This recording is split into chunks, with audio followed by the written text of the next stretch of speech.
ചിലർ ശ്രദ്ധിച്ചിട്ടില്ലേ, കൈകാലും ഒക്കെ ഇങ്ങനെ മെലിഞ്ഞിരിക്കുന്ന, ശരീരത്തിന് വലിയ വണ്ണമില്ല, ചെറിയ ഒരു വയറ് മാത്രമേ കാണത്തുള്ളൂ.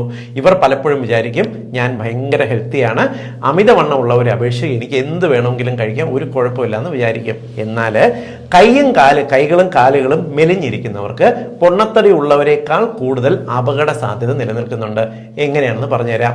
നിങ്ങളുടെ ശരീരത്തിലെ മസിലുകൾ വല്ലാണ്ട് ശോഷിച്ചു പോയി കഴിഞ്ഞാൽ നിങ്ങളുടെ ശരീരത്തിന്റെ മെറ്റബോളിസം, പ്രത്യേകിച്ച് ഷുഗർ മെറ്റബോളിസം, പാൻക്രിയാസിന്റെ പ്രവർത്തനം ഗണ്യമായിട്ട് വ്യത്യാസപ്പെടും. അതായത് നിങ്ങൾ കഴിക്കുന്ന ഭക്ഷണം ദഹിച്ച് ഊർജ്ജമായിട്ട് ശരീരം യൂട്ടിലൈസ് ചെയ്യണമെന്നുണ്ടെങ്കിൽ നിങ്ങളുടെ ശരീരത്തിലുള്ള മസിലുകൾക്ക് അത്യാവശ്യം വലിപ്പം ഉണ്ടാവണം. ഈ മസിലുകൾ ആവശ്യത്തിന് പ്രവർത്തിക്കാൻ പറ്റണം. അതുകൊണ്ടാണ് നിങ്ങൾ ഇപ്പോൾ ജിമ്മിലൊക്കെ പോയിട്ട് വ്യായാമം ചെയ്ത് മസിലുള്ളവർക്ക് താരതമ്യേന ഷുഗർ ലെവലൊക്കെ കുറഞ്ഞിരിക്കുന്നതും കൂടുതൽ എനർജി ഫീൽ ചെയ്യുന്നതിനും കാരണം. എന്നാൽ നിങ്ങൾ പലപ്പോഴും ഇപ്പോൾ ഡയറ്റിങ്ങിന്റെ ഭാഗമായിട്ട് വ്യായാമം ചെയ്യാതെ ഡയറ്റ് ചെയ്ത് വണ്ണം കുറയ്ക്കാൻ ശ്രമിക്കുമ്പോൾ കൈയിലെയും കാലിലെയും മസിലുകൾ ശോഷിച്ചു പോവുകയും നിങ്ങളുടെ ഇൻസുലിൻ മെറ്റബോളിസത്തിൽ വ്യത്യാസം വരികയും ചെയ്യും. അതുകൊണ്ട് എന്ത് സംഭവിക്കും?